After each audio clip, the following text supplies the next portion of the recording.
GM, everybody, welcome back to the channel. Today is Tuesday. I had to think about that. Tuesday, the 4th of March, 2025. Obviously, I want to get back into the routine of doing these daily videos for you. The market is in a pretty sort of uncertain spot at the moment. Lots of volatility, lots of wild price swings either way, and a bit of a lack of short term direction. People seem to have a bit of a lack of short term conviction for sure right now. And that makes a lot of these sort of pumps and rallies seem very, very unsustainable. Obviously, we saw everything that happened over the weekend on the Sunday with the Donald Trump tweets. And since then, we've actually retraced all of that move and then some on pretty much every crypto that pumped. I think it was the biggest 1 day gain ever in the market cap of the total crypto market capitalization, and that has can be been completely eroded over the last day. So it seems like, what do we need to see? What do we need to do here to really get a break and see this market going up again? And unfortunately, a lot of the price action that we're seeing right now is just confirming what I suspected earlier on last month when I said that I was worried about the market. There were bearish signs I was starting to see, that I was starting to lighten up. I was starting to be careful. I did de-risk the portfolio a lot last month. And obviously last week I told everybody that I'd gone to cash. So I've got a tiny bit of spot Bitcoin still. I think Bitcoin is potentially getting to levels that are going to be interesting me again from a sort of a longer term DCA spot purchase perspective. However, I'm really not interested in touching any altcoin. I did attempt to yesterday, thinking might get some follow through from the comments over the weekend, but actually, the response we saw was just even more bearish than I expected, retracing the whole of that move. It shows that the market is really not responding whatsoever to positive news right now.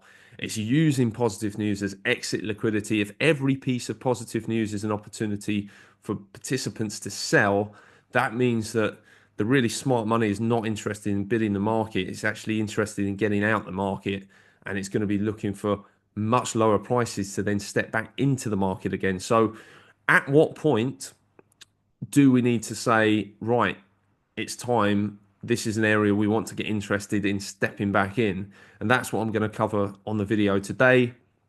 So, let's jump into Bitcoin then. So, Bitcoin literally on Sunday retraced to this 50% retracement level. This is from our all-time high down to our swing low.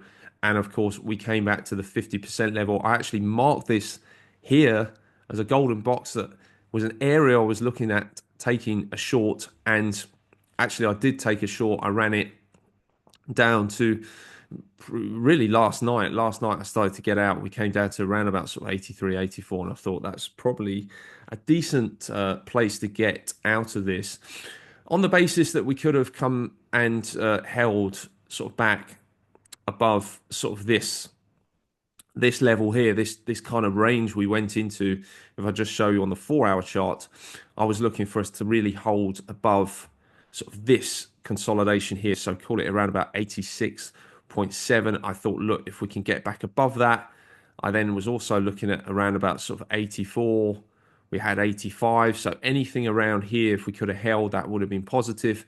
But we've just bled straight through it. And that really opens up the door now for us to attack some lower prices. So a couple of other things that are making me a bit concerned. We're going to look at the liquidation heat map. This is on a monthly view, so this is looking longer term. Obviously, we've stopped short of targeting those liquidations around 100,000. And whilst we're below this swing high here at around 95,000, there's really no conversation to be had that we're going to come up here and take these out and go bullish anytime soon. So I'm expecting this probably to be a high for some time. It's not to say in the future these won't get attacked and taken out. They probably will do, but we really want to focus on where is this market going on the short term.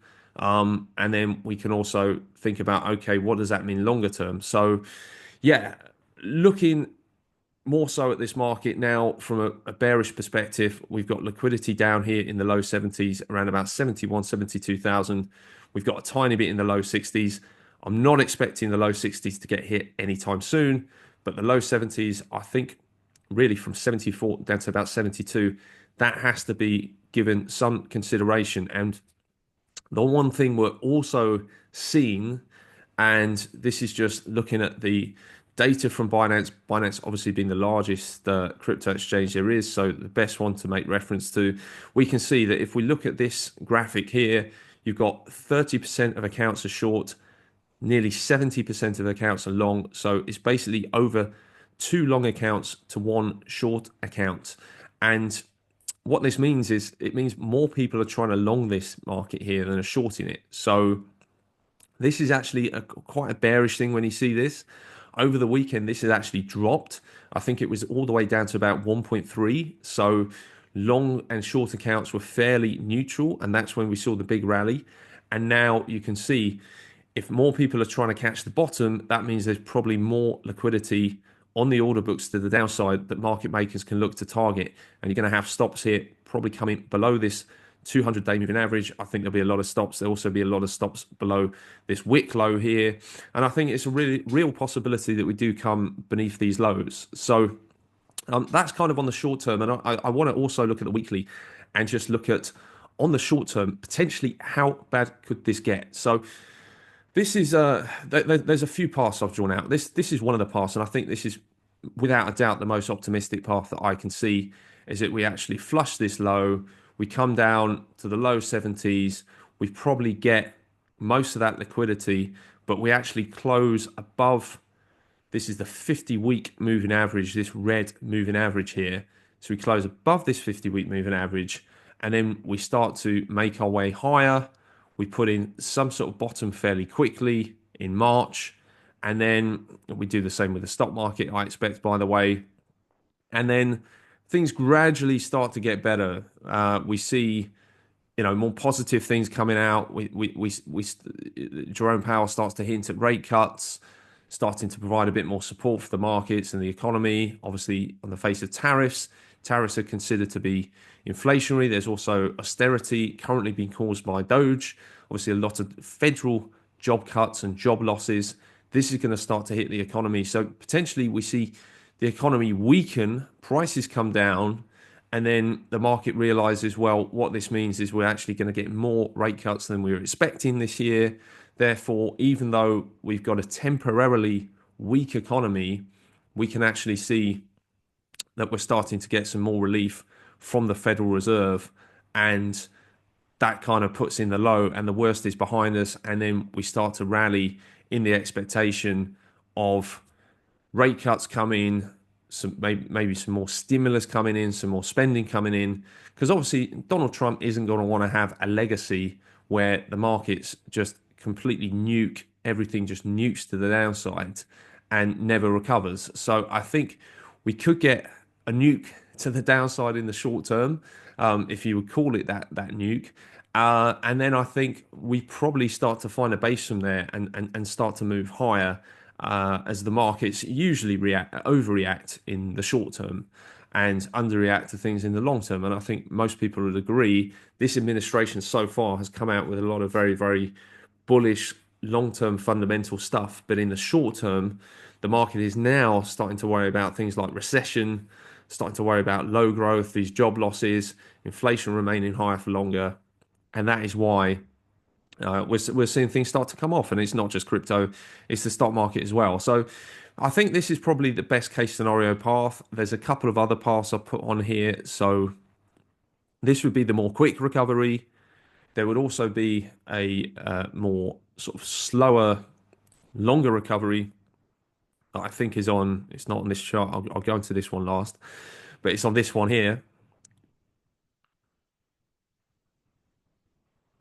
Sorry, this is the quick recovery. So I'm getting muddled up. So this would be our best case scenario. This would obviously be the fastest recovery in that. I'm just going to tidy up this chart a little bit here.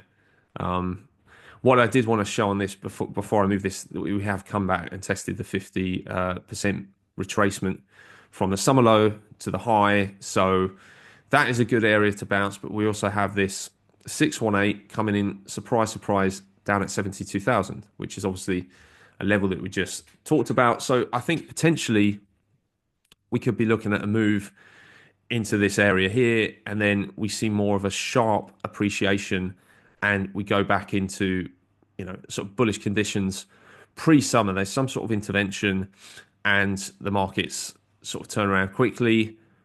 So I think the highest probability is probably something like this path when it wants to load up, a little bit slower and a little bit more drawn out over the summer. We sort of put in a low, we retest that low, we go sideways. This would really, really, I think, totally destroy alts as well. So I think Bitcoin going very boring and chopping and sideways here, this would be the complete reset that I think would be needed to see much, much higher prices at the end of the year. So I think if you're patient, this is probably your best case scenario. Obviously, for those that are less patient, more of an immediate or quicker sort of snapback, which I do think is probably less likely here. And if we did do something like this, potentially we wouldn't actually make new all-time highs. We just might retest those all-time highs. The market starts to get excited about rate cuts and starts to price stuff in, and then actually realizes that that's not going to sort of make a massive difference in the long run. So I actually think this is less likely, but it could happen. But in both of these scenarios, you'll see that the areas, the levels that I'd be looking to bid would be around about sort of 75 down to about 72. So low 70s would be the area that I'd be looking at coming in. We've obviously got this 50-week moving average.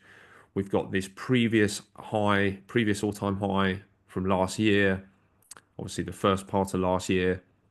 So I think there'd be buying interest down there for sure, and obviously it just flushes out a lot of this liquidity. Everybody's going to get super bearish down at these prices, and I think having a rational head about things, it would be the area that I'd look to accumulate.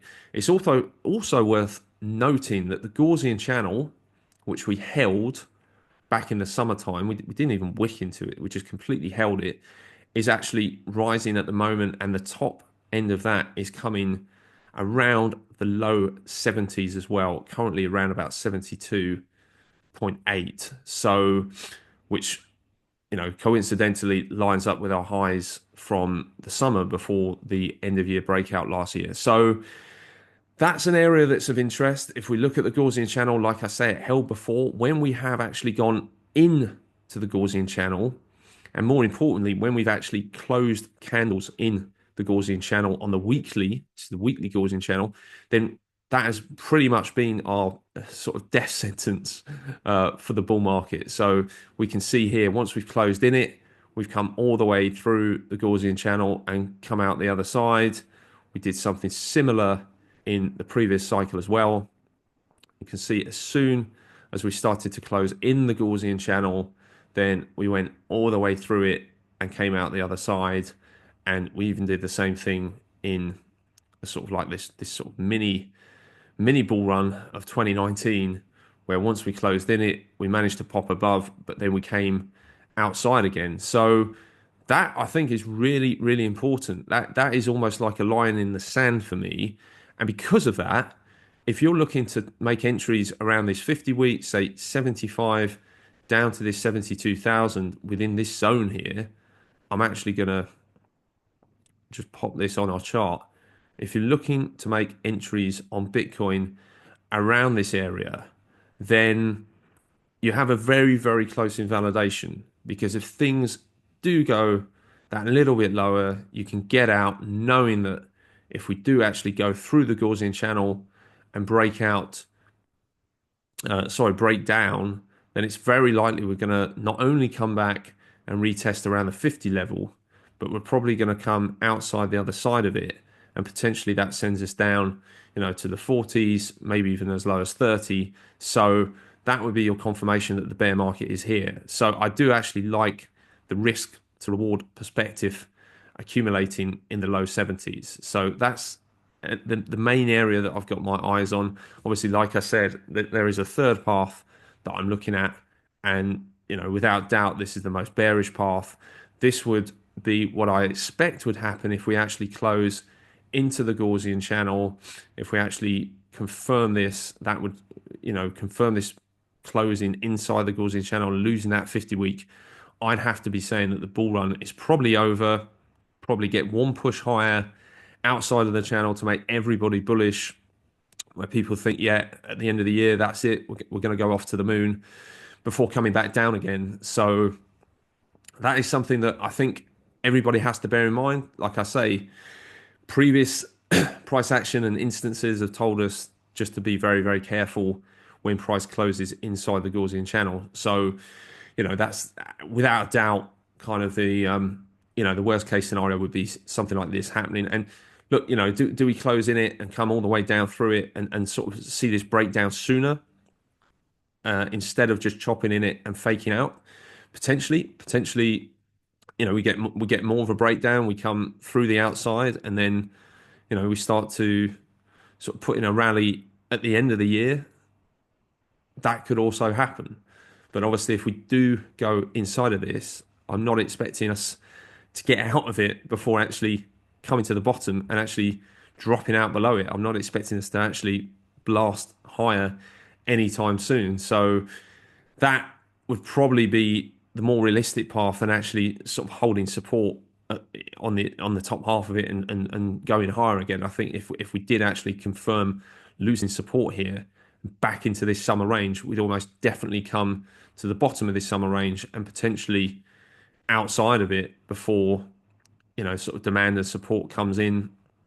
So it could be something like this. It could be a move all the way down to 30k. I know nobody necessarily wants to hear that, but potentially, that is something that could play out, and we would just have to be mindful of. So, yeah, a few different scenarios there, and obviously, I'm personally hoping that we get one of the first two scenarios that I showed.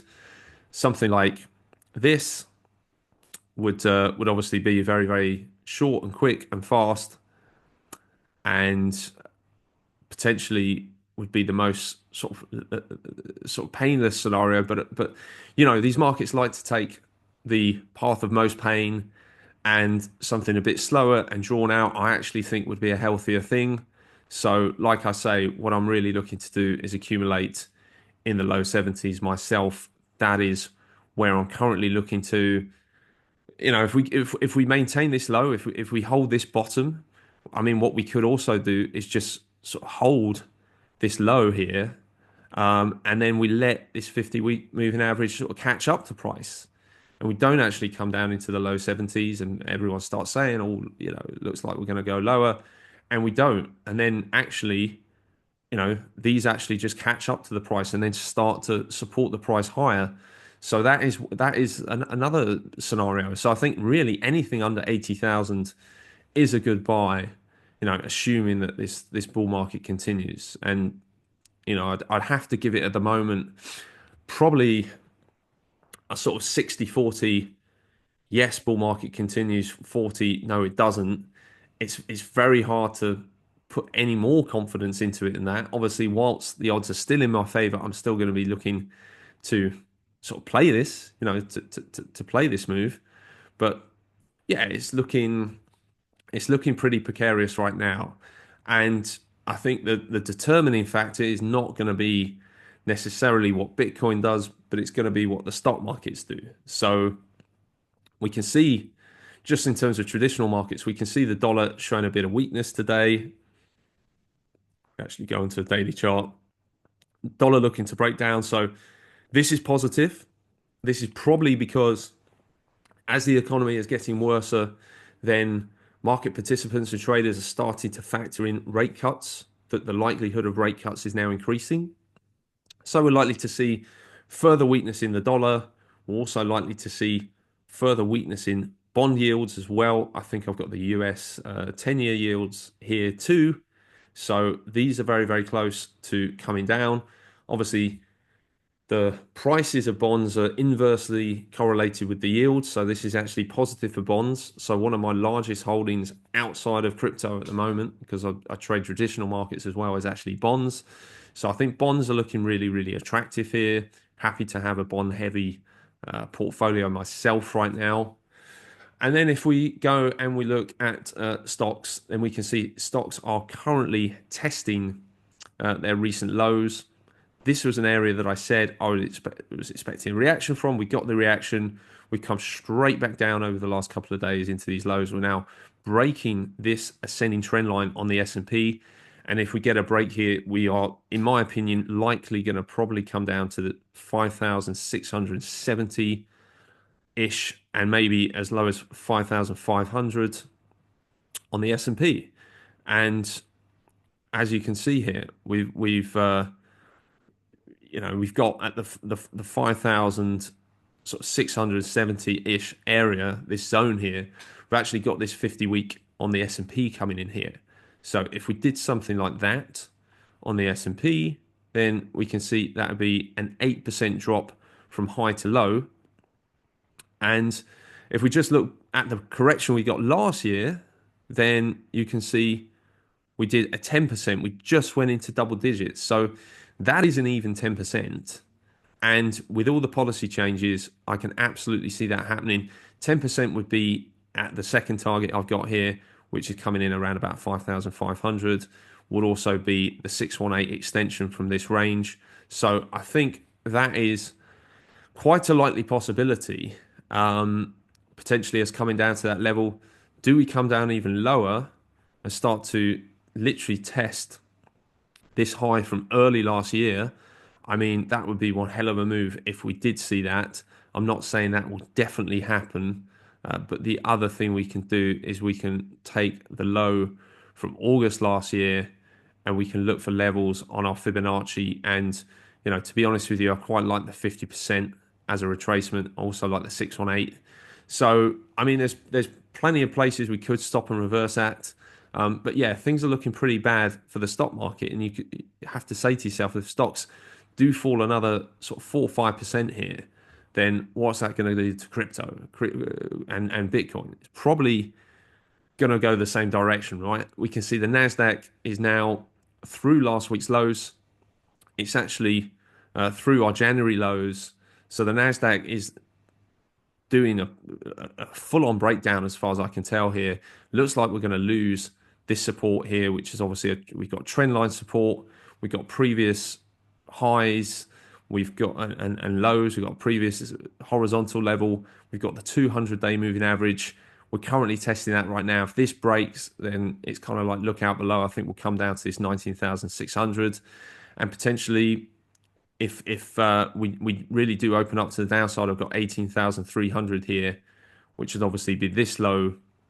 And just looking at our weekly chart, you can see that 18,300 is actually a 100-day moving average on the Nasdaq.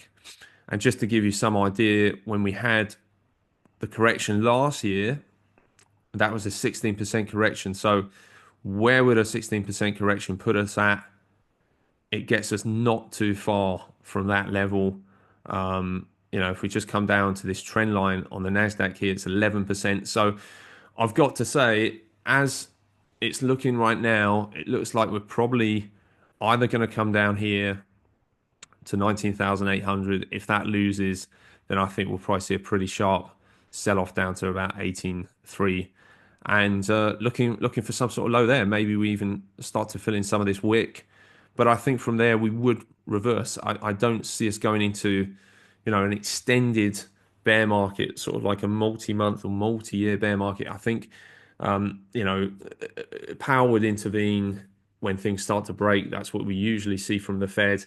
And it almost feels like Trump is sort of baiting the Federal Reserve into actually doing something, starting to lower rates. And then I think once we see that, this will be combined with then the Trump administration starting to spend again. Some of those savings will probably get spent back into the market in areas that they want to spend those savings in the market. And I can't see Trump not wanting to be able to brag at the end of his term in sort of 4 years' time that they've seen some of the best stock market growth that the US has ever seen from any president. I think that is a big thing for him. And obviously right now he can basically blame everything that's happening on the previous administration. This is their economy. He's inherited a mess. He needs to make these changes to get it fixed. This is not his economy yet. It's still Biden's economy.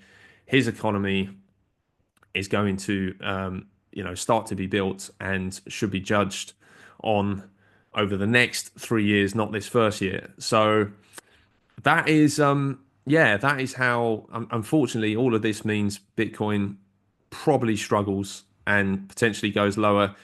You can make the argument that has Bitcoin actually front run this? So, we've seen this breakdown in Bitcoin happen before the stock market breaks down. Very, very possible. Definitely, it can be that way. The one other thing I wanted to note here as well, if we do come down to the targets I've talked about today, which are sort of the low 70s, so coming all the way down to sort of 73 is about a 33% correction. That was where the top of our Gaussian channel was. And if we actually look at the correction that we had last year, you can see 33.5%. So that would kind of be par for the course, right? That would kind of be what we would expect to see through a Bitcoin correction. And that's why for now I think it's best just to be defensive, not to get too carried away. And certainly I wouldn't be buying any altcoins here. We'll take a very, very quick look at them. You've got Ethereum made a new low. Was this yesterday? Yeah, new low yesterday. Currently on new lows. Do we go a little bit lower before we go higher? I think so.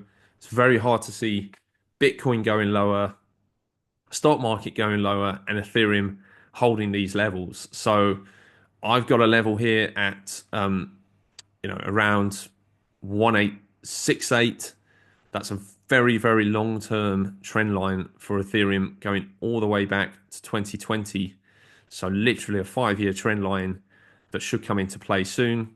So I think that is one potential target. If that fails, then you're looking at around about sort of between 15 and 1600. And obviously if that fails, then yeah, things are looking very, very, very bad. Obviously this move is about another 10%, and the lower move would be about 25%. So, I mean, let's say, for example, we do another sort of 10, 11% on Ethereum. How does that line up with where we are on Bitcoin? Bitcoin from here down to the low 70s, that would basically be another, 10, 11%. So Bitcoin and Ethereum would be falling at a similar rate of change in that scenario. So that would still be some relative strength on Ethereum compared to, its path from the last couple of years against Bitcoin. It's just bled and bled and bled. So I think if that did happen and Ethereum could hold those levels, potentially that would be an area that Ethereum would look like a good buy. Because for me, that would be relative strength if Ethereum didn't go any lower than that. And Solana, I think Solana can probably come down and test its 200-week moving average, which would be another, potentially another 30%. So that would obviously be Solana weakness, as Solana weakness versus relative strength in Bitcoin and Ethereum. I think Solana is definitely looking the weakest out of the three majors, and I wouldn't be entertaining any long positions on Solana, any purchases on Solana until we saw lower. And Pepe, funnily enough, I did think that this trend line would probably not hold, and it has broken down. This support, these lows, I thought probably wouldn't hold. I did see us coming down to this level. Potentially we go as low as here. So glad to be out of Pepe. Obviously, this is coming in around about 582 on Pepe. If we come down to these lows, I think, that would be interested to know how much further lower this is on Pepe. Is it around 10%? It's around, sort of 13, 14%. So that probably sort of fits in with what I expect Bitcoin and Ethereum to do. Solana, I'm expecting probably to underperform. So there you go. Sorry to be the bearer of bad news for any of you that are still positioned in this market, but I'm really not expecting any sort of fireworks, any sort of V reversal anytime soon. I think we're in for probably weeks, if not months, of chop. Probably some more downside in the near term, followed by some more chop whilst the macro picture begins to sort of bottom out and things begin to find a footing. I think we need stocks to find a footing. I don't think they have yet. So short-term downside to be expected. But after that, if we can find support, then potentially we have another run later on in the year.